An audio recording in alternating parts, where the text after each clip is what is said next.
Roselio Lara. Wow, Hello si po. Roselio, Halika, pinakitaan dito ka. kami Dito ng ka, maraming dito ka. ugat sa leeg. Alam mo, ako yung parang gusto kong tumulong sa pag... Wow! Ganun sa'yo, ang galing-galing Pero mo. magaling, ha? Ang galing, oo. Ang balita ko, ano ka raw, champion ka daw sa mga company singing contest mo. Yes po. Talaga? Oo, isa siyang inventory clerk. Ano ba yung Inventory clerk? inventory clerk? Ako po yung may hawak ng mga stock na kabuuan po ng binibenta po namin. Hindi naman yun yung budget ng ano. Hindi. Ayan. Bawal na siyang mag-competition kasi nga title holder na siya. Ganun yung atake ng bosses niya dun sa company nila. Tama ba ako? Chismosa ako eh. Alam ko, inaral ko lahat ng mga buhay mo eh. Ano kaya masasabi ng ating inampalan? Okay, Roselio.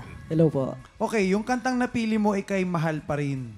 Medyo may pagkakahawig naman yung boses mo dun sa original singer nito. Ang tanong ko lang is, ganyan ba talaga yung boses mo or sinasadya mo yung paos? Ganun daw po. Okay, so kung ganun yung natural na timbre mo or texture ng boses mo, then I would say tama yung pinili mong kanta para sa'yo. Yung range though, yung taas ng yung normal range ng boses mo, that I am not so sure about. Kung nasa range mo ba to. Naaabot mo yung mga matataas, pero dun sa bandang dulo na part, siguro kaya napansin ni Herlene yung puro ugat na daw, puro ugat na yung nakikita. Meaning, struggling na. Ako rin, naramdaman ko parang, matatapos ba niya yung kanta? Or anytime ba, bibigay na yung boses niya? So, pwede mong babaan yung key para to make sure na ma-perform mo pa rin ng maayos hanggang dun sa dulo. Kasi lahat yan importante. Actually, yung unang line, kailangan ba? Hindi masyadong malinis. Ano yan? So anong nangyari? Shaky yung start, tapos struggling yung finish. Yung gitna lang yung medyo nakuha. So kailangan yan, buo, makuha mo siya ng maayos at malinis. So yan lang. Roselio! Hello po. Ako proud ako sa'yo na kinanta mo talaga to kasi ang hirap, nakakahingal siya kantahin, di ba? Pero agree ako sa sinabi ni Daryl na bagay siya sa boses mo, sa texture ng boses mo, may pagka-husky, tamang-tama. Yung napili mong kanta, yun nga din yung napansin ko.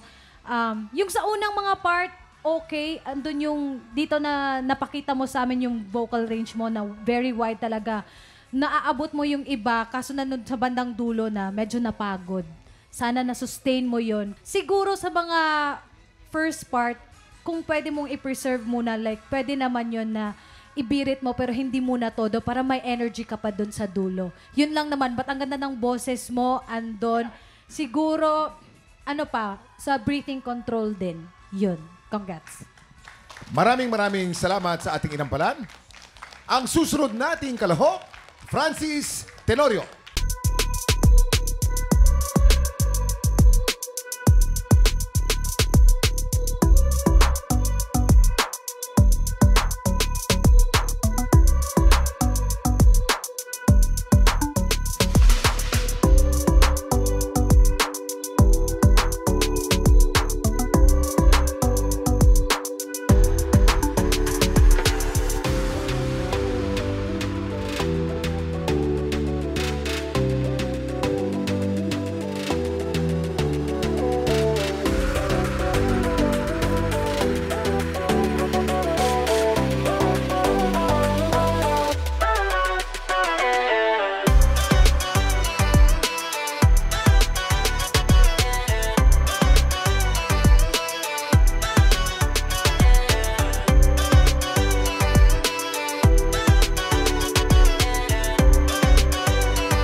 Tropa, pinanood mo hanggang sa dulo itong video na to, very good ka! For more happy time, watch more TikTok Lock videos on our official social media pages and subscribe to GMA Network official YouTube channel.